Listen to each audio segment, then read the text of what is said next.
I'd like to call this house to order. I request the audience to stay silent throughout the debate. Welcome to the Novice Semifinals of this year's Asian Schools Debating Championship.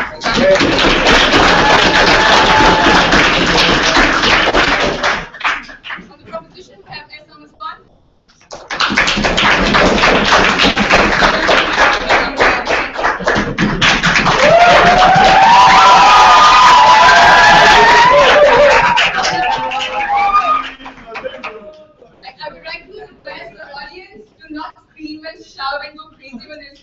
Yeah. And I would also like to request that if you need to leave the room, you leave in between speeches so that we don't get disturbed.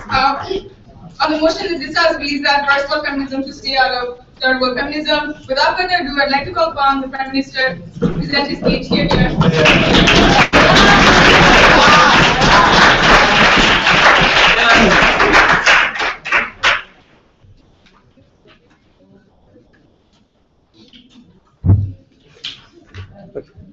Chairperson, sir, and members of the House. When you talk about feminism, what is feminism? It's where women show that they are equally powerful as men on their own so that they can fight for their rights. So what sort of a message are you trying to send when you say that the first world countries need to help the third world countries in fighting for this cause? And since throughout this debate, we'll be proving to you how the situations are very different and how it's highly counterproductive to the cause if the first world countries are going to get involved in this problem. Now let's look at the context in which this debate is taking place. Let's look at what feminism looks to achieve. Firstly, it looks to remove the perception of women being weak. Secondly, it looks to remove inequalities like in the job market and other form of inequalities. And thirdly, it looks to take away the negative perception on feminism, like what in countries like America, where when you have quotas, you look to take those away and show the men that feminism isn't such a bad thing. Now the real difference in feminism is that in third world countries, you tend to be in the first phase, where you're still trying to fight for those inequalities, where you're trying to take the perception away from society. No, thank you, ma'am. And that is what you're trying to achieve in third world countries, as opposed to in a first world country, where what you're trying to do is take away the negative perception on about feminism. And also, we believe that when it comes to feminism, it should come to people only when they want it. Now, when you say that first world countries need to get involved, it's sort of like you want to go into a blanket policy. No, thank you, ma'am. You want to put a blanket policy, and whether you want feminism or not, we are going to come and put it. Trying to say that you are some kind of superior being. We believe that first world countries never have that right to do it. Like in countries like Egypt, if there are certain policies that may be harmful to women or may seem degrading to women, if that is the culture, if that is what the women want and are happy with it, then we believe that the first world countries have no right to impose on it. Now we have three main arguments for the House today. Firstly, the differences in feminism in first world countries and third world countries. Secondly, how it's counterproductive to the cause of feminism. And thirdly, the goals of feminism, which will be handled by the next speaker. Now, without further ado, let's go into the arguments. Now, what is the difference in feminism in the first world countries and third world countries? Now, this is under two main problems. Firstly, in a moment, ma'am, how they fight for different rights, and secondly, how the root causes are different. Yes, ma'am. Yes or no, when you have first world countries stepping into third world countries, it will be easier for third world countries to form their own identity within their own culture. Ma'am, the problem is, firstly, you will not understand the full situation or the full extent of the problem if you are stepping in from a first world country. For example, now with that, I will move into my argument. Now, look at America. What sort of rights would the women be fighting for in America? It's if there aren't enough CEOs who are women, or if there aren't enough women in the director boards of companies. Whereas in countries like India, they have far more basic rights that they're fighting for. So when you're fighting for something like a right to life or something like that, it's highly different when you are going from a first world country to a third world country. And when you lack that information, we believe that it's counterproductive. Because when you step into India and talk about how you want CEOs on the board, when these people are really fighting for their right to life. And then when you see that situation, it's highly unproductive, and it doesn't really make sense, because these first world countries will not understand the extent of the problem which these third world countries are really having. And now let's look at the causes of this problem. Now we see that, like, firstly, like in countries like United States, women were being given like voting rights far before it came to the third world. And when the third world countries really gave these rights, it's because the third world countries themselves decided that it's far more productive to give women these voting rights as opposed to shut them out. And that is why women still have those voting rights. Because the moment you try and come and impose something on another country, the moment you go away, or the moment that influence goes away, so does your solution. And that is what we do not want. If the English, like if a country or one country came to another and said that, you know what, you need to give women voting rights. About 5-10 years down the line, when the first world country stops its influence, maybe the right of voting will be taken away. That is the sort of problem when you have this, as opposed to when you show the society that you need to give women these rights, that it's far more beneficial to give these women rights. And also, let's look at the cultural and demographic differences. You see that culture plays a much bigger part in a third world country than it would in a first world country. It's because third world countries tend to stem from far richer history or far deeper history. And when you have when you have that historical backing coming to it, that the root causes are very different. So America didn't have the problems that India would have, for example, because India, the problem stems from culture. So what you need to do is change your culture. You need to change the perception of people based on your culture. And that is a very different solution as opposed to what USA would have done, because they never had those barriers. And you need to identify the kind of barriers that you have. No, thank you, sir. The kind of barriers that you have for feminism when you want to come in here. So the difference in the feminism basically would be that it's caused by something else. And when it's caused by something else, intervening will not help, because you need to take away the root cause of feminism, not the fact that you just, root cause of not having feminism, as opposed to just coming and saying feminism has to be there. No, thank you, sir. And now, moving on to the second argument, let's look at now basically the goal that these third world countries, assuming, okay, let's look at the countries, the third world countries that want feminism, that want female empowerment, but yet who are having a problem in achieving it. Now the question in this debate really is, are they going to get it when you step in or not? Now, what is feminism supposed to achieve? You're supposed to say that women are equally powerful as men. The fact that women can compete with the men, and that women are not weaker than men. So under that logic, why on earth would you want the first world countries to come and help in? Because then you're sending a message that the third world women are weaker and are unable to fight for their own rights. Is that the kind of message that you want to be sending to men, especially when they're on that high horse thinking that they're stronger? And now when the first world countries come and say that, no, you know what, we are going to help these women because they're weak, then in that case, that is what the men are going to hear. And that is exactly what you do not want men to hear in terms of what is feminism. No, thank you, ma'am. And now moving on to what the kind of message it sends. Now you want to say that you are helping out these countries, but the fact is, like we said, you need to send it in such a way that the message being sent isn't the counterproductive one.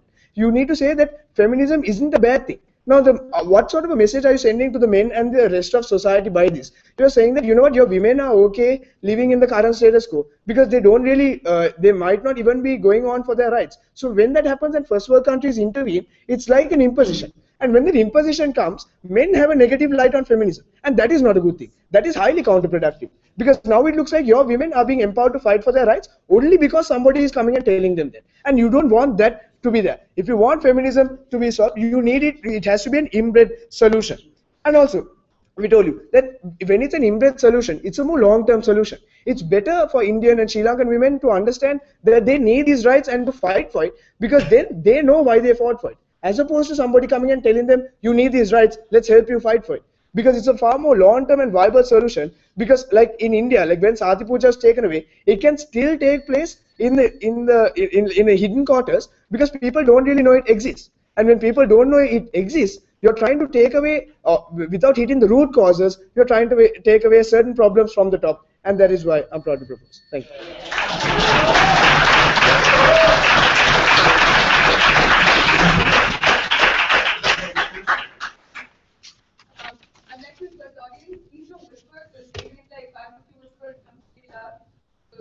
Please turn off your iPads, clinging in my ears.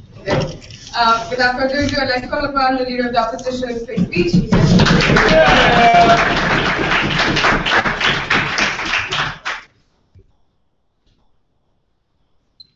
We can't deny that the women today in third world countries are getting oppressed. It's binary. It's either a yes or no, and we tell you it's a yes right now in status quo. What Jaya is trying to prove is that somehow, miraculously, with a flip of a switch in the next day, every woman in all these third world countries are going to miraculously have all their rights. We tell you that won't happen.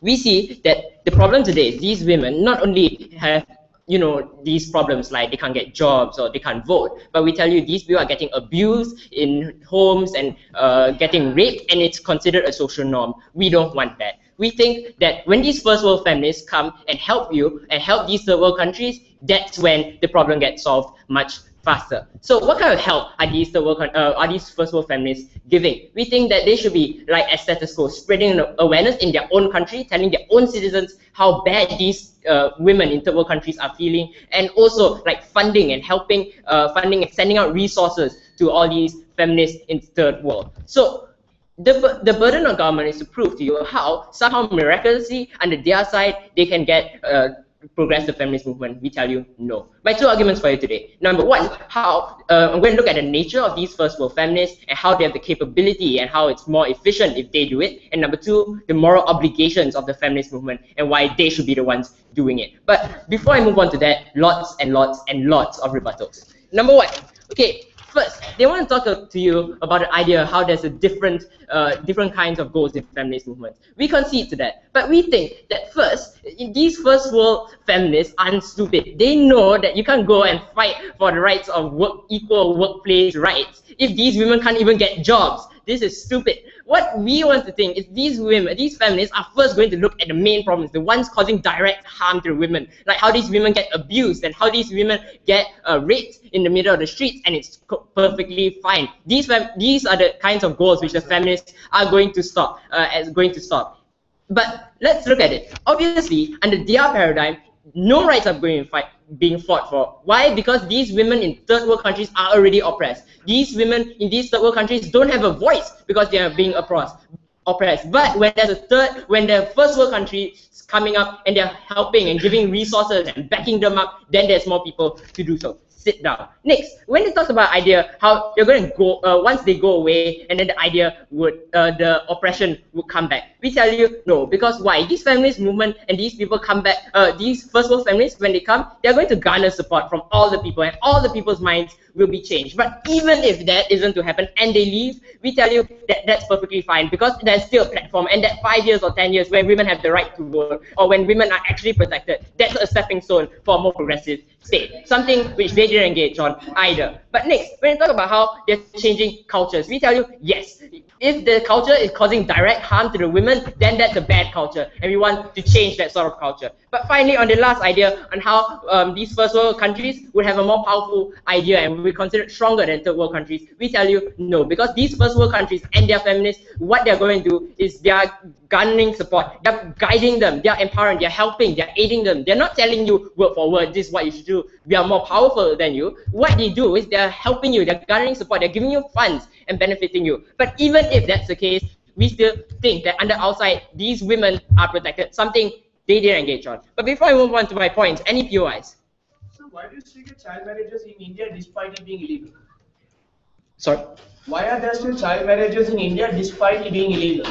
We tell you then there's not enough help from the feminist movement. But anyway, what has child marriage have to do with the feminist movement? We don't think there's anything to do with that. But okay, let's look at my two ideas. Number one, why the feminist movement is capable of doing it and the necessity for it. Because let's look, these women are being oppressed. No one else are helping them. These people, okay, in the first world feminists, though, they have the resources, like the money. They have the expertise because they've been doing it, fighting in their own country time and time again, and also they have the connections. We tell you that also these women in these third world countries are losing hope. Why? Because these people are being oppressed. The government, the state itself, the entire society and social norms tell you that you're wrong, tell you that you cannot never improve, stay in the kitchen, make me a sandwich. We don't want that anymore. Because why? When all these when the first world feminists come in, when they have the opportunity, when they already have the expertise, they can impart the knowledge towards these third world feminists. But also, let's look at the benefits and how it's effective. One, because they promote different ideologies. Because there's more than one ideology coming out from the feminist movement. And we think that the feminist movement, with their different ideologies, both first world ideologies and third world ideologies, when they come together, that's where the better benefits come. But also, they promote better discourse. Because now, the third world countries, these women are too small, their voice is too small, and they can't launch their ideas and their discourse, they can't generate discourse. But we think that these first world countries, when they have the loud voice, when they come out and say, hey, listen to us, okay, we from these first world countries have something to say, and we empower these third world women. When the women understand, because the women look up, these third world women look up to the first world thinking role model, say, hey, if the first world country can do it, we can do it too. And now these role models are backing them up, are the ones behind your backs, funding them and saying, giving them the experience and the expertise. That's when they get empowered. Also, with the discourse coming on, these conservative states, these people who are either fence-sitters or haters of the movement will actually have to listen to their indoctrination or listen to what the feminist movement have to say, and we think that's benefit. But even if all this discourse doesn't work, we say it's still, the idea is still in the marketplace, the idea is still there in society, unlike their side, which is something they're not trying to propagate. But look at the second idea on how it's the feminist movement's moral obligation. Because we think that the feminist movement stands for all women. They fight for not just the women in the first world countries, but also fight for women in third world countries. They are diluting their values. The feminist movement is diluting their values if they only fight for one movement, if they only fight for the women in the first world countries, because that's saying that the women in the first world countries are more important than the women in the third world countries. And we don't want that happening, ladies and gentlemen. We think that under our side, when the feminist movement comes together, that's their moral obligation, because now the critics and the fence-sitters are going to look at the feminist movement and going to say, hey, okay, look at this, under their side, no one's going to help, the feminist movement is only caring for themselves, and all their values and principles which they stand for are contradictory, because it's not all the women they are protecting, they're only protecting themselves. So stand for the side which doesn't have a selfish feminist movement, stand for the side which protects all women. Thank you very, very much. I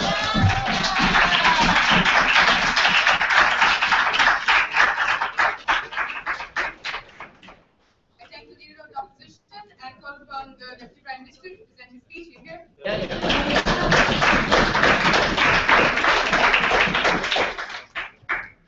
Chairperson, sir, members of the House, here's how child marriage works in the third world or in India, as we specifically pointed out.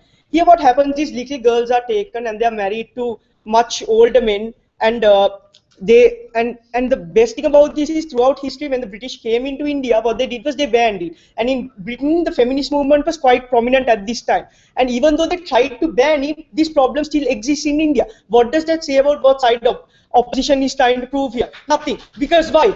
The feminist movements in the first world did already try to go about solving the issues of the third world, and they did not solve it.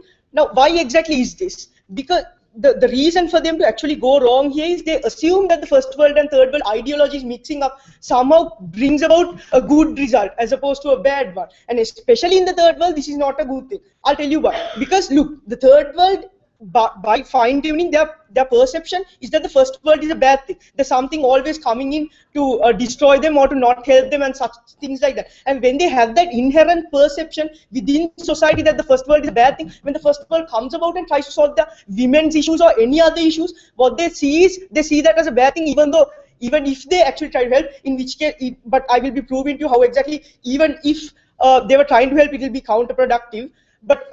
But anyway, society in the third world sees this in a negative light, and therefore there cannot ever be a positive outcome out of the fact that of first world and third world ideologies mixing up. Therefore, we believe that is wrong, because of the fact that, look, third world problems still exist, even though the first world did try to go about solving it, because of the negative light on the first world by the third world society. Now let's go into some of these other things that they spoke about. They spoke about how haters basically of feminist movements will have to listen to women, which causes them to hate more. If you think about it, when you are a man from a conservationist environment and your society of men generally hate on women, and you're the kind of society which is generally used to not allowing women to go and get education and such things like that, when some feminist comes up and tells you, look, you need to give women all kinds of rights and they need to vote and this and that, not only because of your social demographic do you see it in a negative light, but because of your light on women in general, you see it in a much further negative light,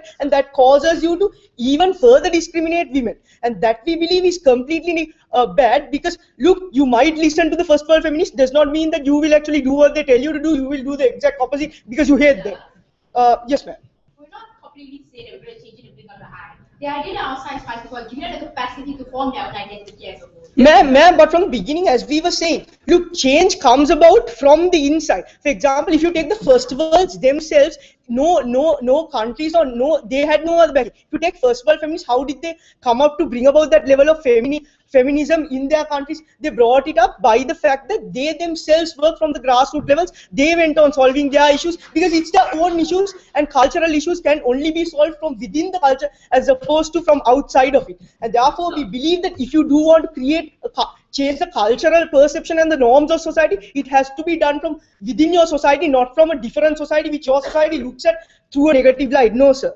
So the real question we ask ourselves here is social perception being changed? Can social perception be changed? Not really, because look, a society that you do not like is coming up here and telling you have to do this, you have to do that, you have to give women voting rights, this, that, blah, blah, blah, and you are not going to do that. But not only that, it's also counterproductive because you, after listening to them, you see the potential of feminism. Because now, as a man from this conservationist environment, what you see is, you see these first world women as being independent women, and you do not want that for your women. As a third world person who is used to oppressing women, you do not want that for your women. And therefore, not only do you actually go about not getting any effect out of this, you go about oppressing your women further, because you see that if your women did work alone, that they might at some point of time, feminism within those third world countries themselves might come to a good point where women actually get equal rights and such. And because you do not want that, men as a whole will start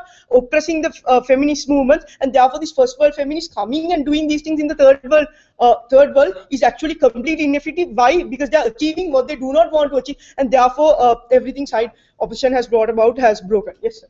Under your side, women would never have a chance to stand up. Even if our side fails, at least we tried, at least there was an opportunity and a platform. I think as much as that was nicely worded, that's a whole bunch of assumptions. Why? Simply because of the fact that, look, the simplest way to cut that is, how exactly did feminism come about in the first world in the first place? Did they also started from a grassroots level? They also did not have rights in the first place, and they themselves, because using their own culture, they came about and they developed their societal norm, societal perception, they improved that, and they created the change within their culture. And therefore, I believe that this bunch of assumptions that side opposition has said is fair. Now let's go into my third argument about the goals of feminism. Now, principally itself, it's kind of weird that you have to have first world feminists going and fighting in the third world. Why? The whole process of feminism is that a feminist within a culture or certain demographic gets together and they fight for their own rights. I'll tell you why this is wrong. Because look, in the first place, this creates a dependency culture.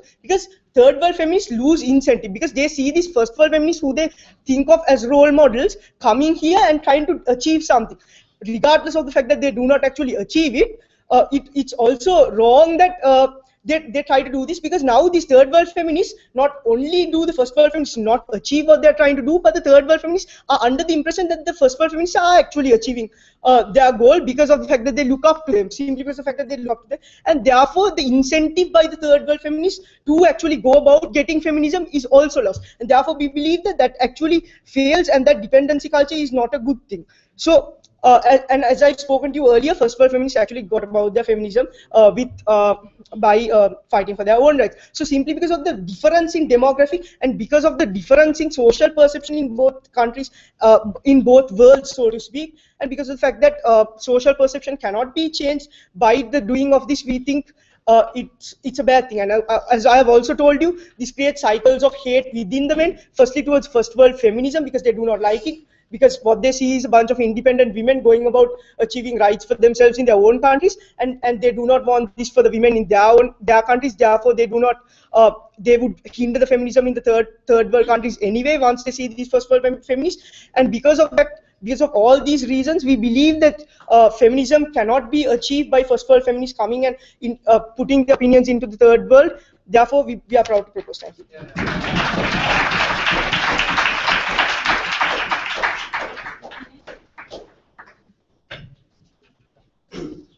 Thank the Deputy Prime Minister and call upon the Deputy Leader of the Opposition to present his speech.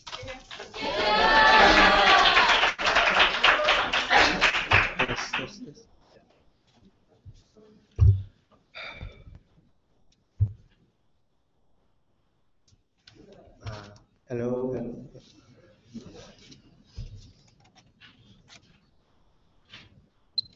all women in this room is beautiful. All women in this room is strong. But the fact that you can't have your own rights isn't because you're weaker than other people, but it's because the oppressors are stopping you from fighting for your rights. That's why we believe that the first world countries should come in, right?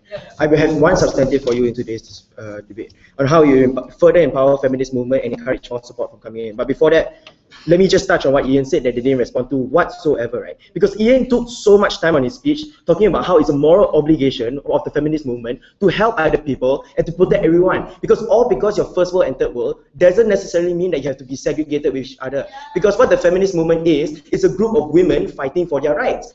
So if the first world country has the better capability of doing that, we see that it's best for the first world country to come in to help the third world fight for more rights, right? We don't think that they're dumb enough to lobby for rights that they already have, right? That's quite weird coming from them. A lot of points of rebuttals, right? On the idea of organic change, right? Look, the only way they'll never change the way they treat women because it's so culturally entrenched in their mind that these women is useless, they can't drive, they don't deserve a job, or they can't hold a corporation, right? It's so subconsciously entrenched in their mind that you never change your way. The third world women has been so oppressed that they have no opportunity of voicing out because they'll only be shut out. So what are we doing? We are letting other women who aren't as oppressed as them help them and change the perception of the mind that all women are strong and all women are beautiful and we should empower that, right? All because you're born into a third world country doesn't necessarily mean that you're weaker, right? On the idea about how there's a difference between the feminism on the first world countries and the third world countries, right? Look, a first world country wouldn't come in to a third world country and lobby for rights that they don't have. That's quite weird. But on the other hand, right, the only reason they'll actually come in is that when they're so oppressed and when they don't have any voice whatsoever to come in. That's when the first world countries who will come in will help them, and that's right because the third world countries can't speak up for themselves. But even if everything screws up because of cultural differences, which obviously won't happen, right?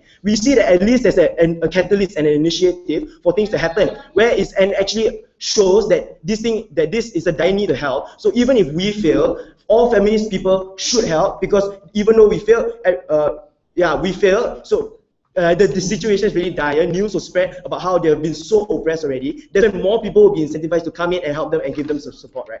On the idea about how we send a message that the first world is stronger than the third world countries, right? No, it just means that the third world countries' oppressors are more. Because you see in the first world, the main reason why they're winning so many rights is because everyone's so liberal, they're so open-minded. So therefore they believe that so the oppressors aren't as bad. But in the third world country, however, that's when everyone is so believes that third world people, that women aren't strong enough. So therefore, no matter how much you fight for your rights, you always be shut down because it's so culturally entrenched in your mind that you guys aren't strong enough. So now, what we are doing is providing a platform for these third world people to come up and lobby for their own rights. When they receive the strength and the motivation from the first world countries that they look up to so much, that's when they'll be more incentivized to change, right? That's when more people will come. Because the third world people can't shut down the first world people, but the third world oppressors can shut down the third world feminists, right? So we see that at least we're providing a platform for these people to fight. Sit down. Then they say that they'll get oppressed even more. But let's think about it. To what extent can you get oppressed even more? When you're already treated like an object, when you're sexually objectified all the time, when you're easily raped, when you are treated like you're not even human, right? When you don't even get jobs that you want, that's how bad the oppression is. So we see that it's, even if they get oppressed even more, to what degree can you do it even more? Because they already reached the maximum amount of level that they can be oppressed, we don't see anything. But here's the thing, even if they get oppressed even more, right? That's when they realize that that's when if you get oppressed even more, that's when everyone will hear about it, that these people are getting oppressed even more. That's when more feminist movements and more cultural and more people will realize that this has to change, and that's when we will come in more, right? On the idea about how they only depend on the dependency on the first world, right? Look, we honestly think they do need to depend on it because they are already so shut down and they have no platform attack. That's why the first world people need to come in. But we already told you from the start that what we're doing is just we're funding you campaigns and encouraging you to fight for your rights. Because when your third world people are already so demoralized, that's when the first world people are coming in and helping them, being the role models for them, asking them to help to fight for themselves, right? Before I move on, yes. So if culture can't change from the inside, then how did first world feminists actually achieve their goals in their own country? Because first world countries already have an open mind where they weren't born into a society where they think women are weak. What they are doing under third world countries is that they already believe that women should be weak and women shouldn't be strong, right? So we don't think that this organic change will happen unless other people come in and tell them that what you're doing is wrong. on my idea on how it empowers the feminist movement. Because on the first level, if the first world countries fails, right? Because everyone knows that it's a dire need for them to change. Everyone knows that they're being oppressed. So we really prove to you why first world feminists should be the people to change, because they have the capability to do it. So let's just say they fail in aiding a battle for their rights, right? And let's just say they fail in helping out or anything. What does this do is that it incentivizes more people to do it, because people are scared to help out. But when they see people help out and when they see people fail, this gives them the initiative, and that's when people recognize that we need to help these people because these people are failing. We need to help these people get their rights and lobby for their rights. Why is this so? Because feminist movements are supposed to be together. Whether you're first world or third world, you're not grouped by whether you're first world or third world, right? You're grouped by whether you're a woman and whether you want your rights or not. That's why we believe that they should fight for their own rights together, and that's why we see that if they fail, that's when it incentivizes more people to come and help in, because they realize that even though you're from the first world, you still not working out. We still need to help you. We still need to donate more funds to you. We still need to empower you more. So we see that the conclusion to this is that if the initiative fails, we still gain a marginal benefit, that more people will be aware about this problem and more people will want to try and help out, right?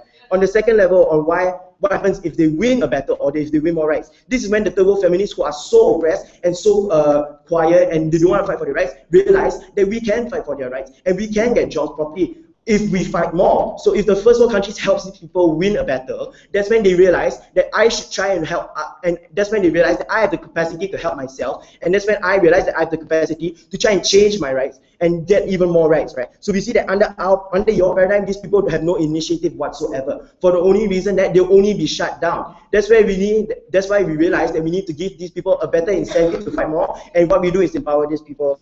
The conclusion of this is, no matter whether you fail in your battle, no matter whether the first world countries screw up in everything or anything, right? We see that in the end, we still gain the marginal benefit, that people get more empowered and people want to join in and help these people lobby for their rights more. Why is this beneficial? Because if everyone, why is this beneficial? Because now you have more support and awareness. Where when the news spreads, that's when people have more positive discourse and realize that we have to help them, we have to sell aid to them, we have to try and enact change. Even if all this happens, at least the third world feminists will know that people are caring about me and people are taking the initiative to try and help me out, right? We see that we gain all these marginal benefits. Even if we fail, we still have benefits. We're proud to oppose, yeah.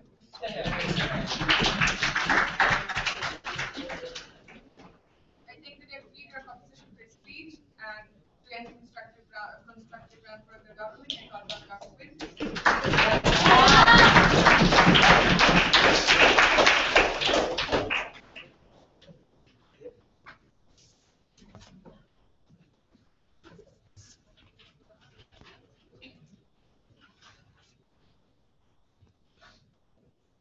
Madam Chair and members of the House, where did side option go wrong today? They went wrong when they accepted that the problem exists. When they came up in their first speech and told us, even though the first world feminists are in the current status quo, helping the third world feminists, you still have problems in the third world with regard to feminism. You still have female oppression. Then we say there's something wrong with the first world trying to help the third world. And because they've accepted the problem, we believe they've accepted that the first world feminists already helped the third world feminists out, and they've also accepted that the problem exists. Then we believe there's something wrong with the case there itself.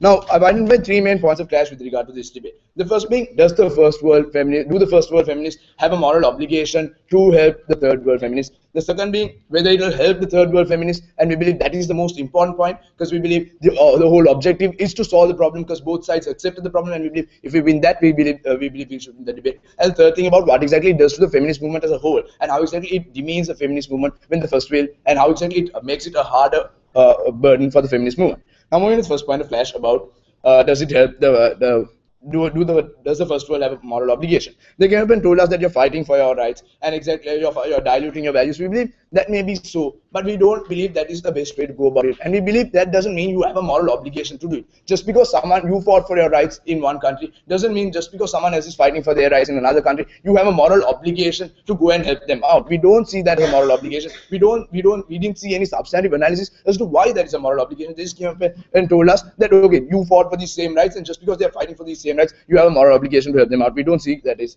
true. Secondly, they came up and told us that it's diluting your values and it helps the feminist movement as a whole, and that therefore you have a moral obligation. But we believe that is also not true. Why? We believe because feminist movement is about you fighting for your own rights. It's about women empowering themselves. And if women have to look up to a bunch of men from the first world countries, a bunch of people who think they know whatever, and they need their help to come and empower them, to come and empower the women, then we believe that is something principally wrong with the feminist movement. And we believe on a principle level, the feminist movement should not be okay with someone else coming and fighting for someone else's rights. And we believe there the feminist movement would go wrong.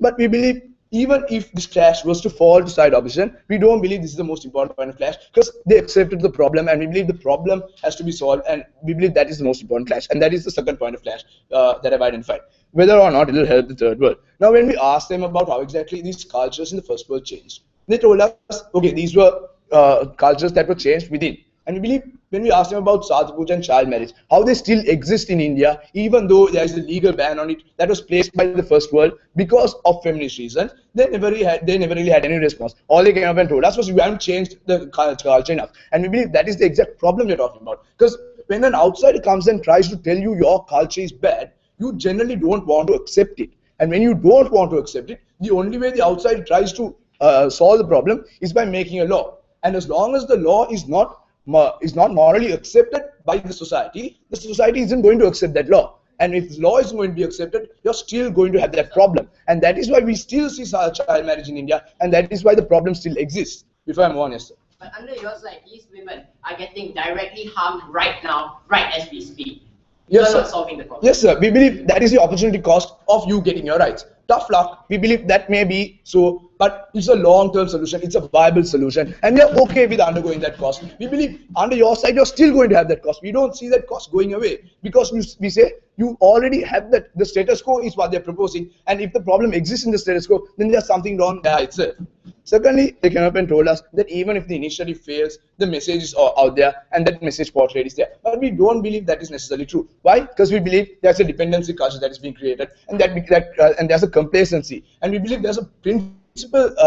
It's principally wrong for you to go and help someone else who's fighting for your rights. If you believe you should be fighting for your own rights, if you believe you are strong enough to fight for your own rights, we believe then it's principally wrong for you to go and help someone out. And we believe on a first point of view, it is principally wrong if they are feminists to go and say you need the help, you can't do it on your own. And we believe that is something wrong there itself. Now, we also say that it's impractical on a very large scale for the first world feminists to think that they could go and help the third world feminists. Why? Because they don't have this full information and full understanding of the demographics and the culture. Maybe the women in Arab don't want to be so liberal. They're okay with being conservative, and they make a rational decision to be conservative. And we believe these sort of understandings not necessarily there with regard to the first world feminists. I'll answer point moment, sir. And we believe therefore it becomes very impractical, and because it's impractical, it's hard for you to achieve your goal, and because it's hard for you to achieve your goal, you fail there as well. If I'm honest, sir. I think it's really an illogical assumption for you to think that all women in these conservative states would want to get raped or want to stay at home. No, sir, that's not what I'm saying. What I'm saying is they don't, and therefore they would fight for their rights. And when they fight for their rights, they'll value their rights on one level, and two, they're not going to wait for the first world to come and help them out, assuming that they would ever help them out.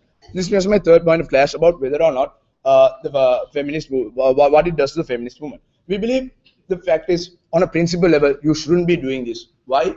Because you are for people, you're running under the assumption that women can empower themselves. And if that is if it is on that principle that you run, then you should principally accept that women must be able to fight for their own rights. And we believe that is what we want to see. We don't want to see a bunch of people coming and saying you are too weak to fight for your own rights, and therefore we are going to help you fight, help you, and we think you're equally fit as men to fight, or some of men got their rights. And we believe that is something wrong there. Because you can't come up and say, it's very wrong to come up and say, okay, we believe you can fight for your own rights, but you are weak to fight for your own rights. We believe that is wrong. Yeah, I said. And we also believe that it creates a dependency culture on the part of feminism. So we believe you're making the third world feminists very dependent on first world feminists, and because there is a very dependent dependence culture, the moment the first world feminists leave the third world problems, then you're still going to have these problems. Because why? The third world feminists have always been dependent on the first world feminists, and we believe that is something wrong. Why? Because eventually, at some point of time, the first world feminists have to leave the third world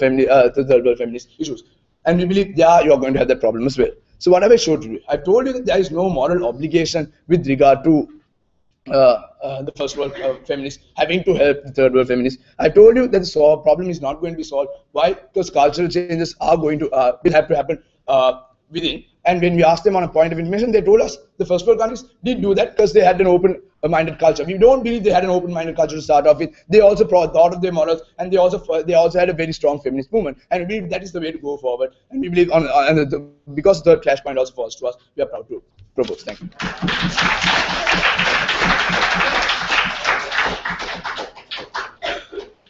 Thank the government whip for his speech. We call upon the opposition whip, President Hurst, you're here.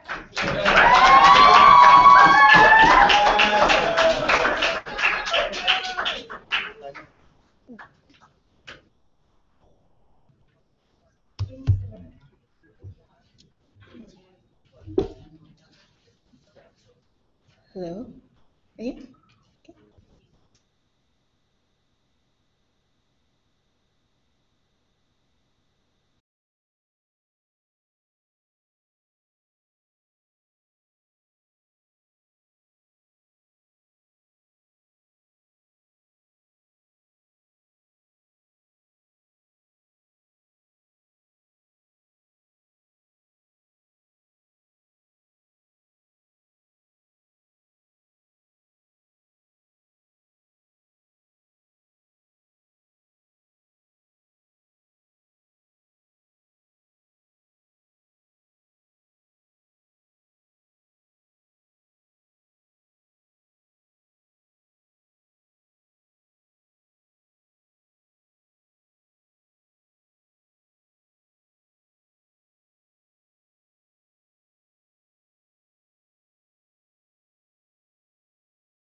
Change way to see.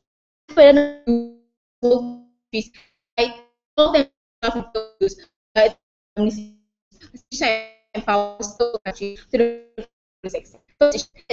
So the right all the stuff was I asked how do you control the the nation cannot why is so because the idea of the role of society is can this right we represent also you know but it's so you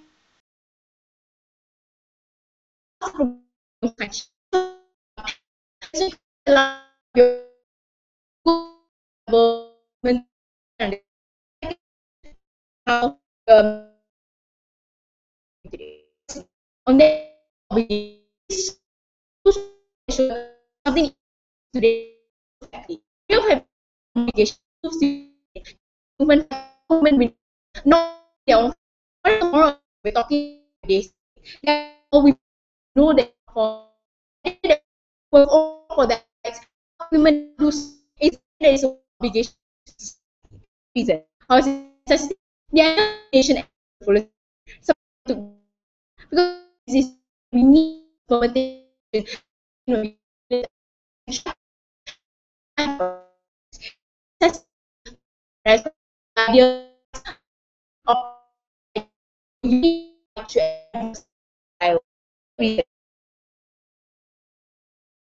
have right is that the benefit will some cannot make cannot the how is benefit benefit of in reality to provide first is that more on help the work sure let's still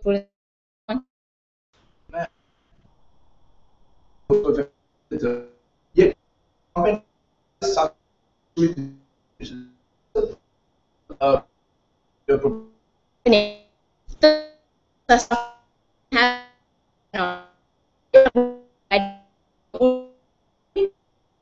there's no evidence we need to right. For you, policy speakers to this is cannot proposal. I see the quite a given this would achieve reform even I would have to some we do this. That's why the idea of proposal as a whole I we change with the idea of this and we because of this so was actually that is second let's get half of now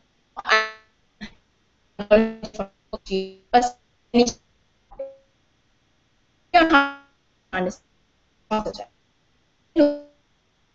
why she same graph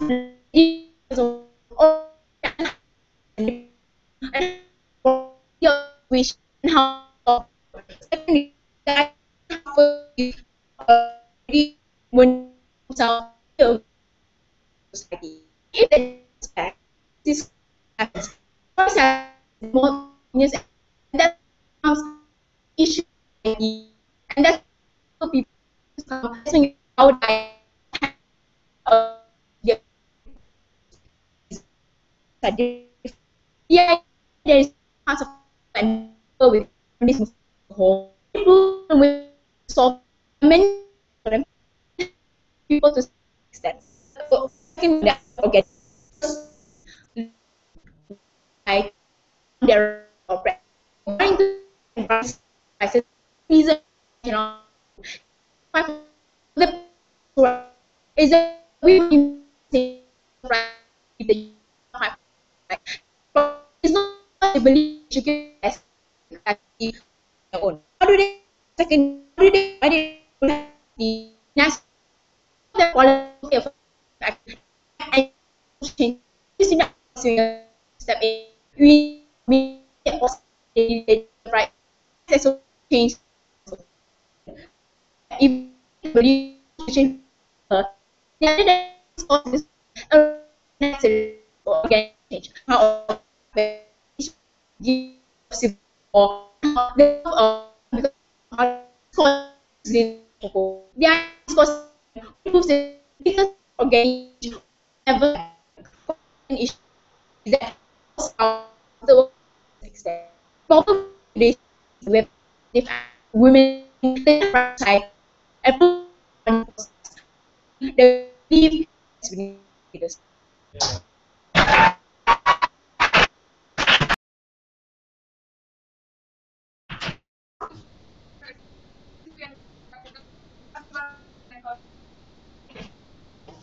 Hello.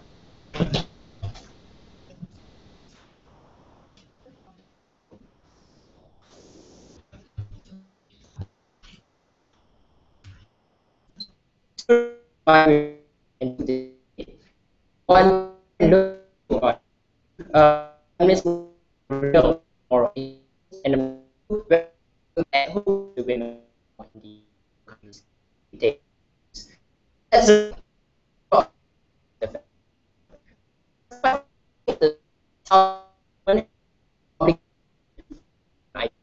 for the a ground from to all here from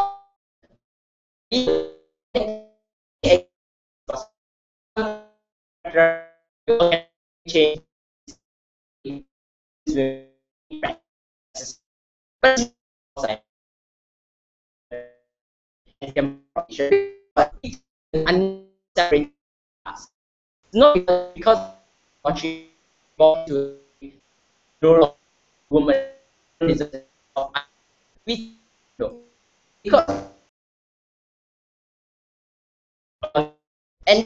principles fight my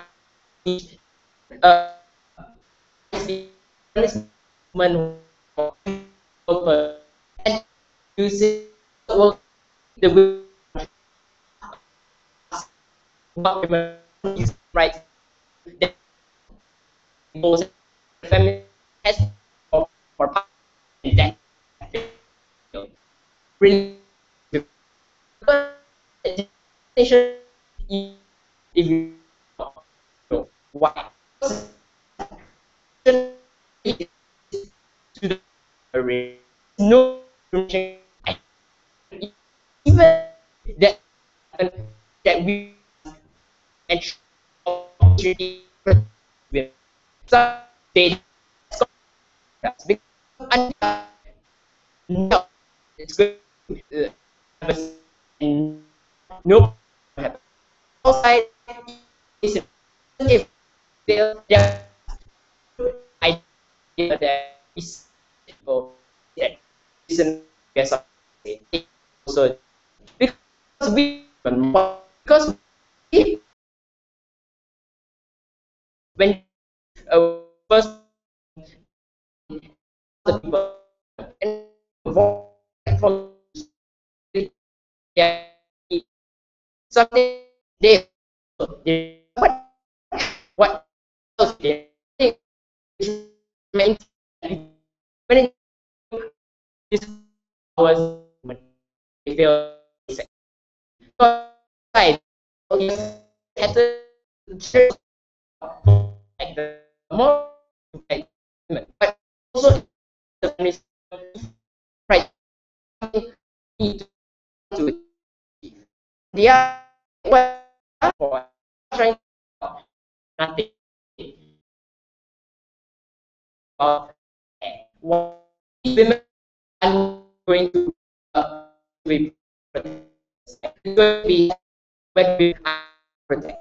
So, reasons the is that uh, people women are being legitimate and have and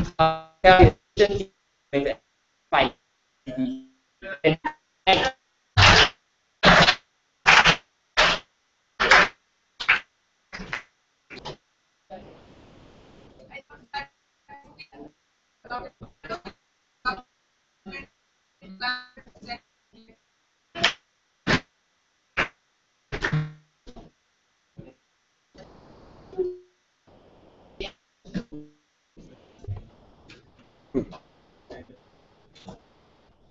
Representative House.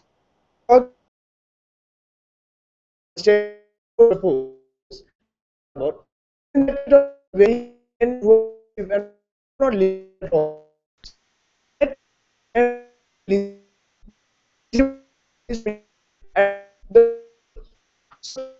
that when which person you're going to change. If you do make it's wrong, and that's what we know from the degree. This bit boil down to that firstly, we are talking about the difference in the first word. Second, to the talking about how product in this together they under the beginning. Go to this third do not know about this movement. In fact, still there. It's a what all these that there are enough changes status of people the way just the way that yes proposal no so ask we we we show if it means that not now different they that global connect but should have because do we should forget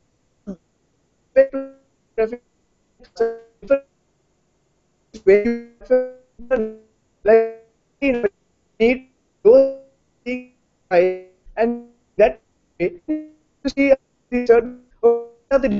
answer that in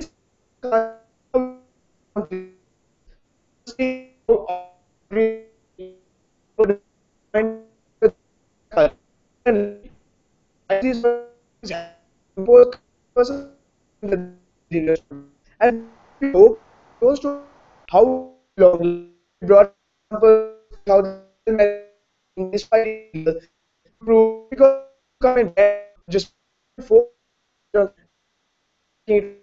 grass doesn't mean also to the now in like do whole that's you want perception which is what that is do after that out of do that what the one so can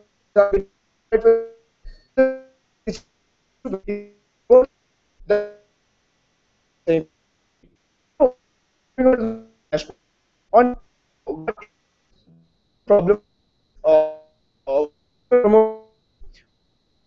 what the point of the part is in for ourselves when it